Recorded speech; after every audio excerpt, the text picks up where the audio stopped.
Sa una, wala namang ibig sabihin ng lahat. Akala ko, kapag palagi tayong magkasama, may ibig sabihin ng lahat. Paano kung isa lang ang nagmamahal?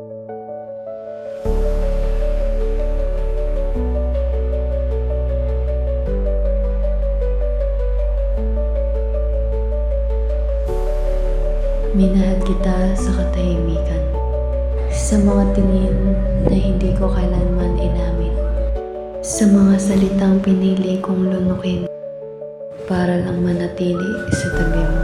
Ito ang kwento ng paghihintay, ng pag-asa, ng pagmamahal sa taong hindi kailanman magiging akin. Dahil minsan, ang pinakamahirap na paalam ay ang pagbitaw sa pag-ibig na hindi man lang nagsimula.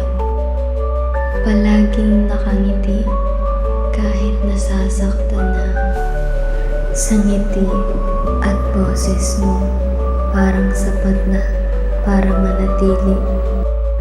At sa hindi katagalan, hinawakan mo ang kamay ko.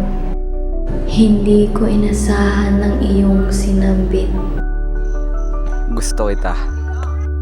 Sa sandaling iyon, lahat ng tahimik na damdamin ko ay naging totoo.